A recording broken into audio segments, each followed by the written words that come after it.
Hey, everybody, this is Captain Yeet here for you, one of the All Grown Up episode review. This is going to be All Grown Up Season 1, Episode 6, titled Thief Encounter. So, let's get into it. So, the very beginning of the episode starts off with Dill doing a bunch of chores outside. Tommy wakes up, he sees him doing this, and not Dill, sorry, Tommy, he goes, Dill, what are you doing? You're doing my chores, and you're doing your chores. Dill says that he wants some good reputation around the house because he wants to go to the museum trip at the end of the week. In this museum is specifically like a museum full of like disgusting things. That's Dill's whole thing. Well, not his whole thing like full of Lil, but that's one of the things he really likes, the disgusting noises and things, and he really wants to go. But he's been getting in trouble lately a lot, so he just wants some good faith and some goodwill around the house with his mom. And after this happens, Betty, she starts freaking out because a lawn gnome that she has disappeared. I didn't know this, but the Rugrats, they live pretty close to each other. I don't know if it was like that in the original series, but Betty, she's like across the street, Chaz is like down the street. Like they all live pretty relatively close to each other, which is really nice. That's sweet. I know they hang out all the time as babies and growing up, but I didn't know they lived that close. That's really sweet that they do live that close with each other. So anyway, Betty, she starts freaking out that a lawn gnome that she has is missing. Dill and Tommy have no idea what she's talking about, and then we get the theme song. Then we go over to the classroom, and that one teacher that has the really long nose, like the one from Jimmy Neutron. Tam Sanders did say the name of that teacher. I forget the name. I haven't looked at a comment in like a few days. But the teacher, he starts to mention about how this is really, really big test that's coming up that's going to determine the future of every fifth grader here. And he says this test is so important that this is what he used to look like before the test. Now, when he shows this picture, it shows him as an adult with bulging muscles, which is crazy because he looks nothing like this today. I don't know how a test did this to him, but I'm like, wait a second. He's saying the test did this to him? How? I guess this was like his very first teaching year, and this is what happened to him after his first teaching year of the test.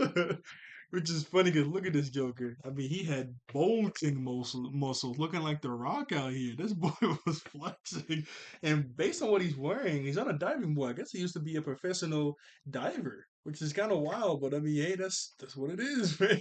I guess that's just the love of the game.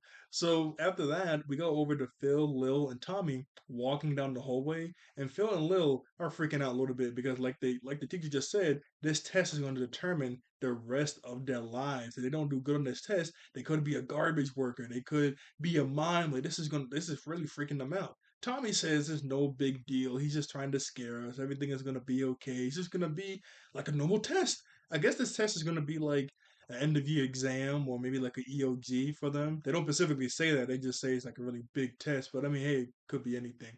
After that, we go over to Angelica talking to her mom. And I said this in the very first episode, but the episode order, at least for season one, maybe it's for the other season two, is a little out of order because the first episode that I reviewed was Susie Sings the Blues. But if you look it up, that's like episode three. But then I also looked up the episode order for Paramount Plus, and it said that the episode order is specifically in the production take. So I guess that means they specifically made well not specifically, but they officially made the Susie Sings the Blue episode first. Like they animated that episode first, but the real first episode was the second episode. But they made the second episode the first episode. Like it's a little confusing. So I looked at the actual episode order. I'm not gonna lie, I would have definitely messed that up because it said like episode 10 was episode 5, 5 was 7, 8 was 3. I'm like, yo, this is confusing me. So I'm just gonna do the episode order on Paramount Plus. The reason why I say this is we get to see Angelica's mom. I don't know her name. And with Angelica's mom, we've seen every single parent besides from Angelica's dad. That's the only parent we haven't seen yet. But we see her mom, and her face looks a little odd. She looks just about as young as she used to in the original series, but that's because she got Botox. I've seen a clip, I don't know what episode it's from, but I've seen a clip where Dee Dee goes, hey, she got Botox, tell her it looks good, and she looks like this. But I'm like, well, we're seeing her already. So I guess that episode is later on in the order of this episode, and that episode supposed to be switched. Because why are we seeing what she looks like now when we're supposed to get a big reveal of what she looks like later? But yeah, you can definitely tell she got Botox because she looks like she's smiling all the time for no reason. Like her face looks stretched out. It looks pretty bad, but she's just trying to stay younger and stuff. But this is not how you do it. This is not how you do it. She doesn't look like she's natural or anything like that. It looks a little off.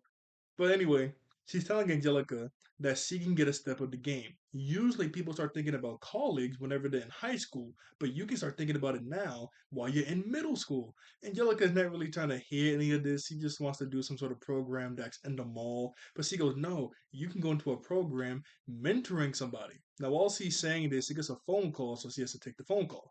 Angelica walks over to a room full of kids, and this one specific kid is bullying the other ones. She specifically says that I get to choose the first pick of toys, and everybody else can get the rejects. Angelica goes, wow, what a brat. This is like a black Angelica. This is basically just a black Angelica right here. Even Angelica goes, wow, she is mean. Like, even Angelica doesn't like Angelica back in the day. Maybe this kid is a little worse than Angelica was back in the day, but Angelica goes, wow, she's ridiculous. Angelica goes back to where she was, and then the little girl with her mom comes in, and it turns out Angelica has to mentor that girl. Angelica's like, what? But the girl acting all, prim and proper and nice in front of Angelica and the mom. But Angelica can see right through her because he just saw her acting like a brat in front of the other kids. So Angelica's not about to buy this, sweet little kid act, especially since, once she starts to mentor her later on in the episode, she doesn't even try to act like a sweet little kid. She's acting how she was acting just beforehand. She's just not around the adults, obviously. So then we go over to Tommy and Dill, and Dill gives Spike some of his Brussels sprouts. Then the mom starts to talk, and I guess Brussels. Well, not I guess it actually does happen. Brussels sprouts makes Spike very, and I mean very gassy. I mean that boy likes it rip. That boy goes crazy, like Saggy in the first live action Scooby Doo.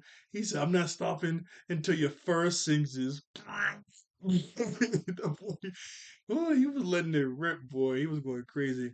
So the mom and dad get a little mad, like, hey, who fed Spike's Brussels sprouts? Because they know that's like a thing that happens.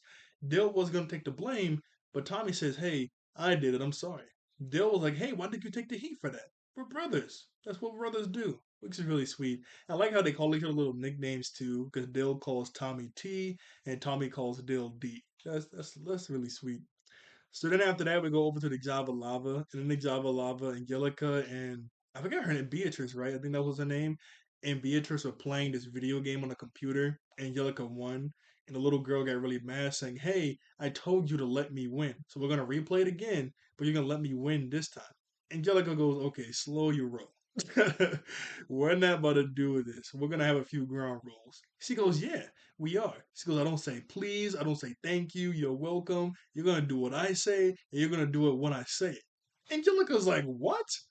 Who you think you obviously who you think you're talking to like that? You're not about to boss me around. Like, you're just some kid." Then Beatrice, I think that's her name, and don't quote me on that. But Beatrice, she starts to yell and cry in the middle of the store. Angelica's looking around because everybody is looking at Angelica, looking at the kid crying, and she goes, "Oh, we're good," and hugs her and brings her to the side. Obviously, this girl she thinks she's slick. She thinks she's really slick using her little kid um, her little kidness. I guess that's what you say. Yeah, her little kidness to her advantage. And she's doing it well too because she got Angelica wrapped around her finger. I remember I was in a little program just like this when I was in the fourth grade, I think it was. Yeah, I was in the fourth grade when this happened. It was specifically a Martha Speaks program where my class, the fourth graders, would help take care of some second graders, and we used to watch Martha Speak. You remember Martha Speaks? It was on PBS. It was about that female dog that ate alphabet soup, but the alphabet soup didn't go to her stomach; it went to her brain, and she was able to talk. Yeah, it's a little wild, but we used to watch Martha Speaks. We used to take care of these second graders. I remember one day we made these Martha Speaks puppets made out of paper bags. We could just talk to them. And I specifically had. It's funny because I had a black little kid too. It was a boy. He didn't act like this though. Thank goodness he wasn't like a brat like this girl. But I remember he was really shy, really timid. He didn't really talk that much. He did open up to me a little bit. He started to talk a little bit near the end of the program, but he talked a tiny bit, but not that much. I remember one day, I told the teacher that he wouldn't really talk to me. I wasn't trying to get him in trouble, but I didn't know what to do because I'll see all my other friends with their kids, talking, laughing, doing stuff together. The kid I had didn't really want to do anything. He was really shy and scared. So I'm like, what am I supposed to do? So, he'll open up to you one day. And he did. He sort of talked to me a little bit.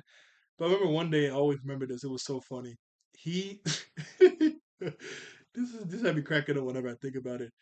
I asked him one day because all the second graders came to my class one day. We even watched the TV so long to speak sometimes. But he came to my classroom, and I was like, "Hey, where you from?" I told him you because if you know, I'm from Boston originally before we moved. So I'm like, "Hey, I'm from Boston originally. Are you from here? Are you from somewhere else?" And we had a world map on the wall. He got up, he pointed at the world map, and he specifically pointed at China. And I say, China? You're from China? I mean, I don't know his parents. Maybe he might have been from China. He didn't look like he was from China, but I mean, maybe I don't know. But I said, "You're from China?" I said, "Are you sure?" I said, "You can step back and point again. Like, where are you from, man?" And he pointed China. I said, "Okay, you're from China. That's nice." I haven't seen him after the program, but I just remember that from time to time. And watching this episode reminded me of that. But yeah, Angelica start like I said. Sorry, I was ranting a little bit about my history.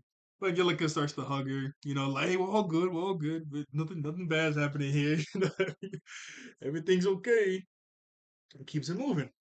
So after that, we go over to Tommy, Phil, Kimmy, and Chucky, all drinking milkshakes, and they're trying to see who can get the brain freeze the first. I don't know why they see who can get it first, but while they're doing this, Lil, she walks in wearing a bunch of ridiculous stuff, and Tommy makes fun of her. She specifically wearing this because Phil says that she's superstitious, and all of these are her good luck charms for the test. Which I don't know why she's wearing them today, because we find out the test isn't until like a day or two from now. So I guess he wants to wear her good luck charms while she's studying to have good luck while she's studying. But she specifically states that she's wearing this clown necklace because she wore this when she was riding a horse and she fell off and she didn't get a concussion.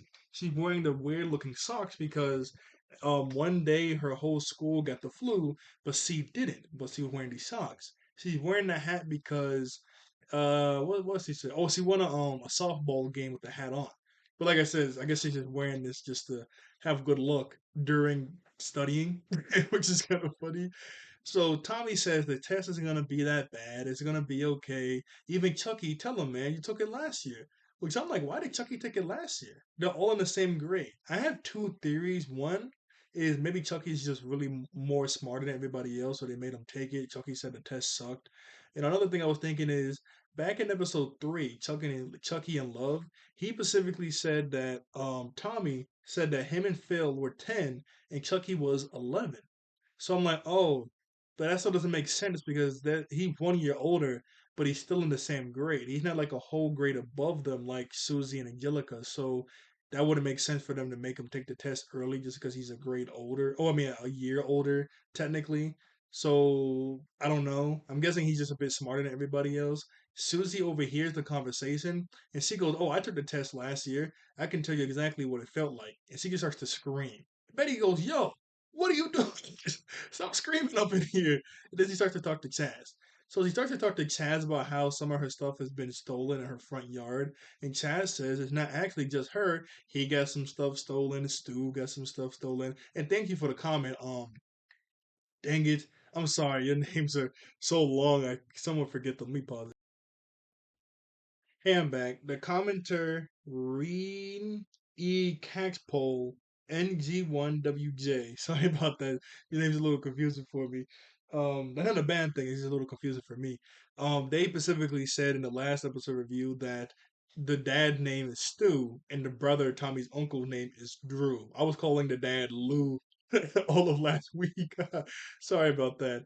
But yeah, still got some stuff token. Like basically everybody got a bunch of stuff stolen. So Betty goes, "Oh my goodness, we have a neighborhood thief. We need to do something about this. We need to start a neighborhood watch. And I need a right hand man." "Okay, you're it, Chaz." Chaz goes, "What?" I don't remember raising my hand, which is so funny, man. I don't know if this was the duo back in the original series, but the duo in this series, Chaz and Betty, is so funny. This really strong, independent lady that's like, out strong Chaz, the timid dude. It is hilarious, boy. Like this duo is really funny. I hope this was a duo back in the original series because this is funny.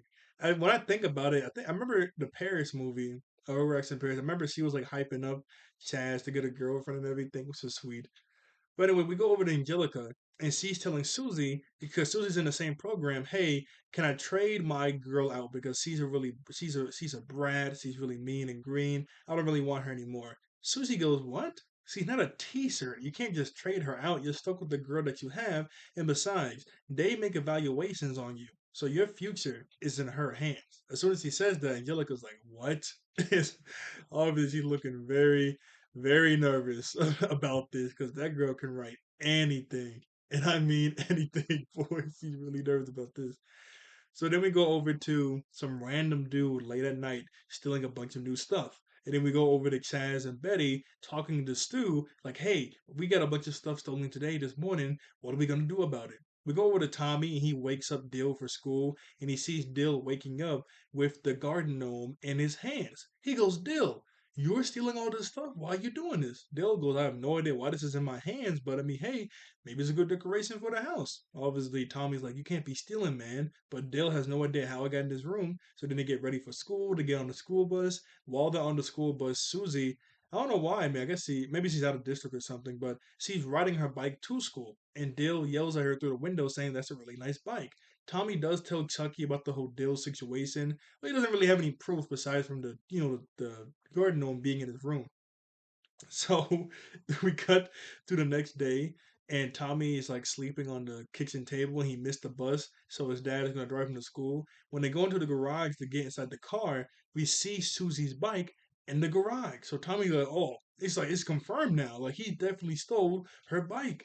And then we go over to Tommy confronting Dill at lunch, saying, "Why did you steal the bike?" Dill has no idea what he's talking about. Come on, the garden gnome, now the bike. You're definitely stealing this stuff, and I want to know why. You can't be doing this. Dill has no idea what he's talking about. He says that he did not steal all that stuff. He goes, maybe, just maybe, aliens took control of my brain, is making me steal this stuff. But I mean, hey, that's just his theory. Again, no, that's not. You know what I'm talking about? That's so stupid. That's not my quote. That's Mad Pat game theory. I'm not trying to get in trouble for that. But yeah, he goes, yeah, that's just a theory. And then we go over to Chucky. He goes, so did he tell the truth? Tommy goes, no. He said he didn't do it. And he tried to stay up all night to catch him, but he just couldn't. He fell asleep. And that's why he's like constantly sleeping throughout school today. So then we cut to the next night, and Tommy is he stays up outside of Dill's yeah, sorry, I keep saying Tommy wakes up and he's staying outside of Dill's door to catch him stealing stuff, but then he falls asleep. Dill wakes up and he sees Tommy's book and flashlight outside of his door, but no Tommy. He goes out of Tommy's room and there's a different garden gnome in Tommy's room. So Dill's like, "Oh, Tommy, you're stealing the stuff." Tommy's like, "What? You must have put that there. I didn't do that." He goes, "Ah, nah, you think you're slick, stealing the stuff and trying to blame it on me, but I'll catch you. Don't you worry, I'll catch you." Then we go over to Angelica. Angelica's braiding this baby doll's hair and it has to have 32 curls, which is ridiculous because the girl's making her do it. And while they're talking, Beatrice, I think that's her name, she pulls out one of Angelica's t-shirts from her drawer and she goes, "Oh, hi, Mrs. Pickles. Angelica was giving me this t-shirt. I tried to say no, but she just kept saying I used to have it." I would have been spazzing, boy. Like, that's a t-shirt I love. And you better take it? Oh, nah. And so she goes, "Oh, that's so sweet. You girls want some milk and cookies? I will sort of love that, Mrs. Pickles." And then she walks out. As soon as she walks out with Beatrice, Angelica instantly calls Susie to go, "Susie, get over here. Things are about to get ugly." She's she makes one of the funniest faces. She squints her eyes super hard. She goes, "Hey, get over here now. I'm about to beat the brakes off this girl." She doesn't say that, but she does say things about to get ugly. She is not playing with this girl, boy. She's about to go crazy. So then we cut over to the next night, or maybe it's the same night for right now, and we see Phil and Lil and Chucky sleeping over at Tommy's house, and they're specifically sleeping over the house to catch Dill in the act. Chucky says that he told Dill that he's only over there to help everybody else study, and that's supposed to be a cover, but he's actually doing that because Lil, she is freaking out. She wants Chucky to quiz her right now. She's not trying to fail this test because everything that was happening. Tommy, just like before, telling them to all chill out. The test isn't going to be that bad. Like, like, come on now. It's just a test. It, Phil, that boy is hilarious, man. Oh, yeah. Oh, almost forgot to mention this. Tommy has like one, two, three, four, five, six, seven. Oh, it is seven. He has seven watches on his arm. So whenever they ring, that's the time they're supposed to wake up. Oh, I'm sorry. It's kind of bright, isn't it? Let me fix that. It's really bright. Okay, I'm back. Sorry about that. It was really bright. I was trying to fix it. It looks a lot better now, huh? So, Phil, he's no, sorry, not Phil. After Tommy sets the alarms on his clock so they can get up for the test tomorrow, of Lil brings out her sleeping bag, and once he does, Tommy goes, "Yo, this junk stinks. What's going on, man?" Lil says that this is her lucky sleeping bag. She was able. They went on like a fishing trip together, her and her family, and she caught 7 fish that day. But she never washed the sleeping bag since then, so it stinks. It stinks bad, boy. Phil, he starts freaking out. He goes, "Oh no, I'm not gonna be able to. I'm not gonna be able to pass this test. I think I'm unlearning all the stuff that I'm learning and studying. You know what? Maybe no, he also says that he doesn't even remember his name. Tommy goes, "Chill, Phil. You're gonna be fine." He goes, "You know what, Tommy? Me being a mime isn't so bad." And then he starts to this is from the opening too. And the water hose thing from the very beginning of the episode is too. But he starts to pretend to be a mime, like maybe a mime isn't so bad. And then he falls over. And then we go over to Chucky tutoring Lil for the test. Dale does walk outside. Everybody looks at him, but it's just garbage. Eventually, while they're studying, the mom comes out, Dee Dee. She goes, "Okay, guys, it's time to go to bed. That's enough studying for the day." I like Lil's pajamas. It has a bunch of stars and moons up there. They're pretty cool. Here we go. It's not her whole pajama set, but her pants are just the same way too. It's a bunch of stars and moons. It look really cool. Oops, I hit the. I did that during the Avatar review too. I hit the TV stand by accident. Sorry about that. So once he turns off the lights, it's time for everyone to go to bed. We cut over to Susie and Angelica talking, and Angelica saying how this little girl is pure evil and she would know about evil. Susie goes, "Well, you do have a point. Okay, how about this? Next time you talk to her, you tell her that you know what she did, and you're gonna tell you know who." Angelica goes, "But I don't know who knows who and what she did." And Susie goes, "It doesn't matter. If she's as bad as you say she is, that means she's done a lot of pretty messed up things, and she probably doesn't want anyone to know it, and she doesn't want a specific person to know it. So just the insinuation that you might tell somebody about something is going to get her really scared and freaked out." Angelica goes, "That's really smart." So then we cut to later that night and we see Tommy. He's the one stealing stuff. He's in a hoodie. He has a wheelbarrow, taking stuff from everybody's lawn, putting it in the wheelbarrow, and like wheeling it away. Now not Phil, sorry, Dale catches him in the act and goes, "Haha, you're the thief. I knew it. I thought it was gonna be both of them sleepwalking at first, but now it's just Tommy." And he's talking to Tommy, and he's not reacting to him at all. He's talking to him. He's not turning to look at him. He's waving his hand in his face. He's not even reacting. Now, obviously, Tommy is sleepwalking with his eyes open, but he's sleepwalking doing this. Dale doesn't think that. Dale thinks that aliens took over his brain and is making him do this. It's Dale. You know, it's Dale. So while this is happening, Betty and Chaz are outside looking for the thief so they can catch him in the act.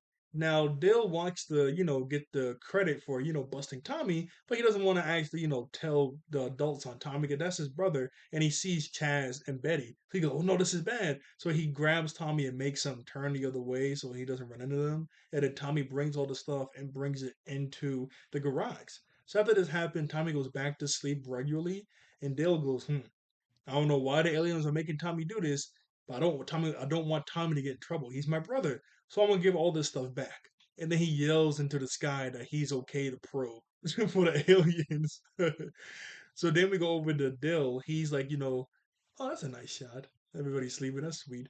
But Dill, he's like wheeling the wheelbarrow around, putting all the stuff back where it's supposed to be, and that wakes up Lils, it wakes up everybody else, and they run outside and see him doing this. So in their mind, they're like, "Oh, Dill is the one that stole all the stuff, but he's putting everything back." I guess he's having robber's remorse. They don't want to bust Lil. I mean, they don't want to bust Dill because that's Tommy's brother, and I mean, hey, he is giving all the stuff back. So technically, specifically Lil says this. He goes, technically, if he takes back the stuff he stole, it's not exactly stealing, is it? Phil goes, "I don't know. You think that'll be on the test?" So they just want to make sure he just gives all the stuff back. But there's a problem. They also see Chaz and Betty off to the side, and they could easily catch Dill giving the stuff back. So they tried to distract them. Specifically, they have a trash can and they roll it down the street, and they both have to jump out the way. Now Chaz says maybe we can just go back inside and just wait for something to happen. Betty goes, "Oh no, she wants to stay outside," and catch him now since they just try to run him over with a trash can. So Tommy wants to make all the dogs start barking in the neighborhood so it can throw them off of Dale's scent. I guess the dogs should like distract them. So everybody starts to bark. Besides from Phil, he starts to moo. Chucky goes, "What are you doing? We're trying to get the dogs to bark in the neighborhood. We're not trying to summon a bunch of cows from Ohio." Oh, my bad. He's like, "Oh, my bad about that." That's so dumb. Oh, actually, her pants don't have the stars up there. My bad. I thought it did. I just saw her pants. So, th- okay, that's not a little bad. See, the angle I just showed moved, and now it shows her full pajama set. I said her pajama set with stars and moons, but it's not. It's just the shirt. Sorry, that's not a kind of bad. Sorry about that. So after they do this, their plan worked a little too well because when all the dogs start barking in the neighborhood, all the parents from all the houses wake up and they all run outside and catch Dill. They're like, "Oh, we were not trying to do that." So Chaz and Betty walks over to Dill, asking why did he do this. He said he did it. He was just putting the stuff back. They don't really believe him. Phil and Lil and Chucky's group, their whole group walks over. Betty's like, "What? Did y'all not hear of a curfew?"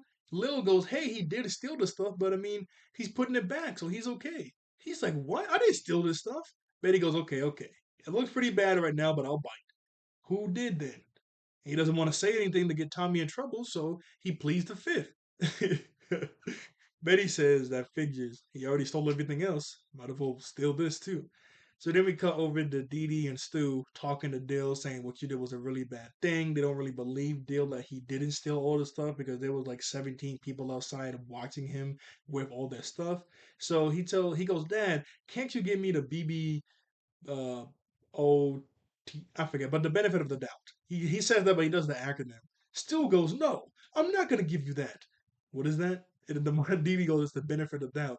No, you have to take responsibility for your actions, so he's not allowed to go to the museum tomorrow. Obviously, he feels really sad about that. So does Tommy. Tommy goes, "Come on, Mom, Dad, can't you just ground him regularly after the museum, or just give him no TV for a week or something?"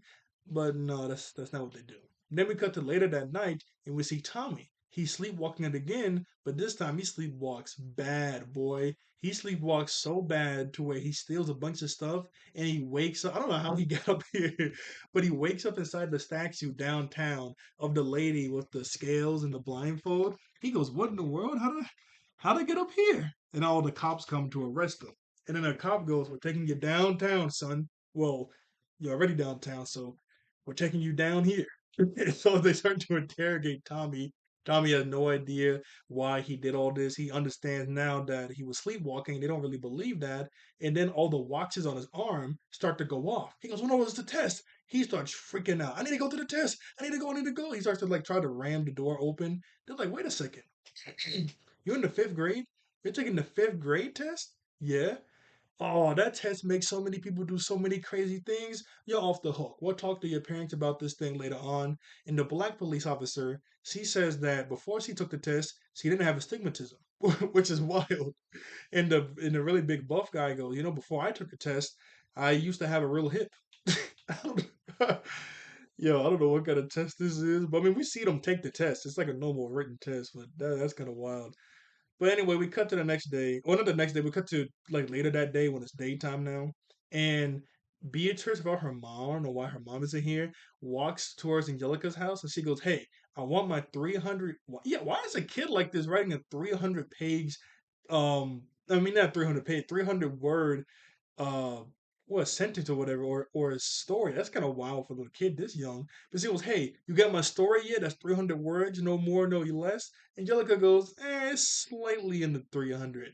So she gives her a piece of paper and it says exactly what Susie said, that "I know what you did. I'm gonna tell you know who," with a little meaning face. I'm like, Angelica, she's funny. She could have easily just said this out loud. She didn't need to write it on a piece of paper. That is so funny, yo. She did not need to write that on a piece of paper and pretend it was her essay. Oh yeah, that's the word essay. But she did. She could have just easily said this out loud, but no, she wrote it on a piece of paper, and then she's making her write down on her evaluation. Angelica's really pretty. She's really smart. She's the best mentor ever. And as soon as she gets the paper, she goes, "Oh, that's a triple A plus. You see it on the frigs? Who is that?" That can't be Angelica. No way. No way. There's a triple A plus up there. Sorry, I just saw that. That kind of surprised me. Anyway, after Beatrice is done writing that, she goes, "Okay, you're gonna tell me you know who and what you know." Angelica goes, "Nope, I tricked you." She goes, "What?" It kind of sucks. This whole mentor thing is done already. I kind of want to like to learn more from you. And they both smile at each other. After that, we go over to Dill looking really sad. He's not able to go to the museum. But then Tommy comes in. He goes, "Hey, Dill, guess where you're going?" "I don't know where, man." "Huh?" And he puts up the number seven. I don't know what that's supposed to mean, but he goes, "Oh, you going to the museum? No way!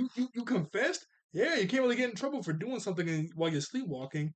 Which I mean, I guess so, but I'm pretty sure there has to be a limit to that. There's no way you can do anything while sleepwalking and get away with it. But if we get to see everybody take the test, Tommy didn't really take the test because he fell asleep again. He didn't write any answers down. Oh wait, sorry, I'm sorry. That happens first, then the deal thing. I got ahead of myself. By the way, Dale is really happy he's able to go to the museum. But then Tommy says, "Wait a second, Dale, before you leave, I need to ask you something. There's one thing I just don't understand. You knew that I was the one stealing all the stuff." And oh yeah, Dill was also really surprised that he was doing it while sleepwalking, not because aliens took him over. But he goes, "Dill, you knew I stole all the stuff, and you took the heat for it. Why did you do that?" He goes, "Well, that's what brothers do." "Thank you, man." And they both fist bump. That was sweet. That's a really sweet scene. They got each other's backs, which is funny because I remember the first Rugrats movie Tommy did, right? Now, it's been a while since I've seen that movie. I didn't really like that movie too much. I really liked the second movie is my favorite. Rugrats in Paris. The third movie is my second favorite. Rugrats Go Wild. That's such a good movie.